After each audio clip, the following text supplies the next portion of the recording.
नमस्कार साथियों, डिक्टेशन 80 शब्द प्रति मिनट की गति से बोली जाएगी। डिक्टेशन ठीक 5 सेकंड बाद स्टार्ट होगी। स्टार्ट।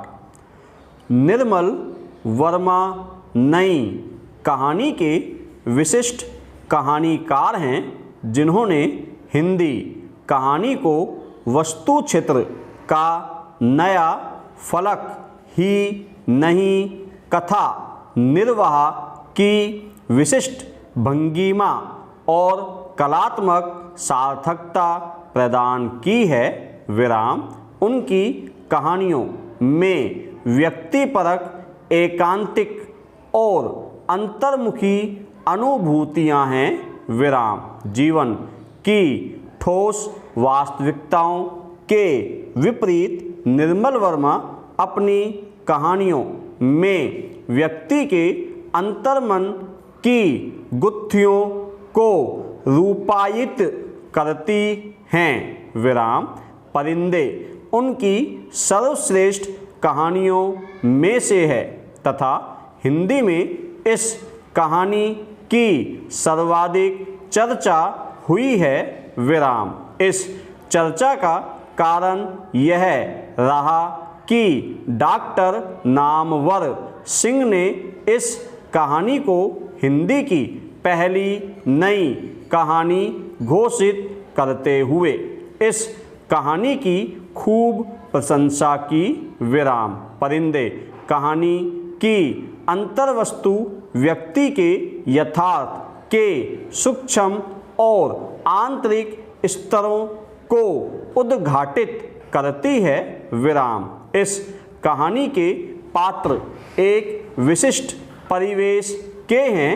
विराम। कहानी का केंद्र एक कॉन्वेंट स्कूल का हॉस्टल है, जो एक निर्जन पहाड़ी कस्बे में स्थित है और उसका वातावरण अंग्रेजियत में सराबोर है। विराम। कहानी का हर पात्र अंग्रेजियत के रंग में रंगा है। विराम। लतिका भी अपने अतीत को खोए स्मृतियों की मधुर वेदना को लेकर जी रही है। विराम। इस वातावरण में जीने वाली एकाकी लतिका के संस्कार और मानसिक सोच भारतीय नारी के हों, यह संभव नहीं है। विराम। पैरा।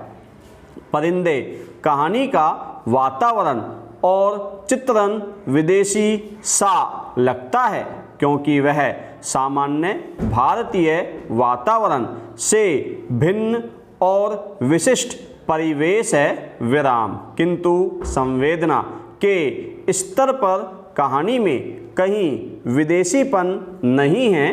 विराम। लतिका का मिस्टर नेगी के साथ वह अटकाव और आकर्षण जो उसके बाद भी उसे सालता रहता है, वह परिंदों को उड़ता हुआ देखकर अपने मन की कामना की पूर्ति और आपूर्ति और अभाव की झेलती है, तो कहीं भी विदेशी नहीं लगती। विराम। इस कहानी की सबसे बड़ी विशेषता यह है कि इसमें एक वातावरण छाया हुआ है और वही पात्रों की आंतरिक भावनाओं और मन स्थितियों को व्यक्त करता है। विराम। पैरा। दरअसल कहानी का हर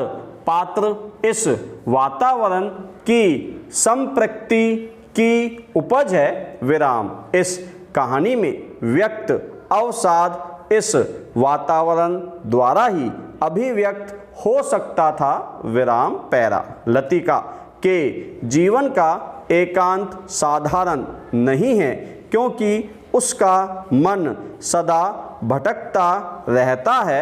विराम। एक पगली सी स्मृति में वह खोई रहती है और उद्भ्रांत भावना लिए यात्रा के लिए सबका सामान बंधवाती रहती है, लेकिन स्वयं हॉस्टल के उदास वातावरण में टिकी रहती है। विराम। जैसे उसके जीवन में उसकी अपनी कोई गति नहीं है, रुचि नहीं है, स्वयं का कोई स्पंदन नहीं है। विराम। जैसे कोई पक्षी अपनी सुस्ती मिटाने के लिए झाड़ियों के किनारे बैठ जाता है, पानी में सिर डुबाता है, उबकर हवा में 2-4 चक्कर काटता है और फिर झाड़ियों में आकर दुबक जाता है।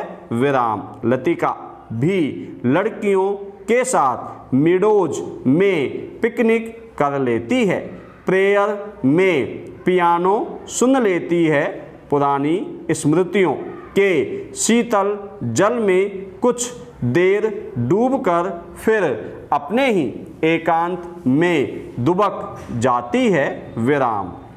उसके जीवन की एक रास्ता उसके परिवेश के साथ घुली मिली है। विराम। कहानी में न कोई घटना है, न नाटकीय पेचों वाला कथानक, केवल एक मुखर चिंतन है जिसके माध्यम से अकेलेपन की परतें और स्तर खुलते जाते हैं। विराम। धन्यवाद साथियों। पंकज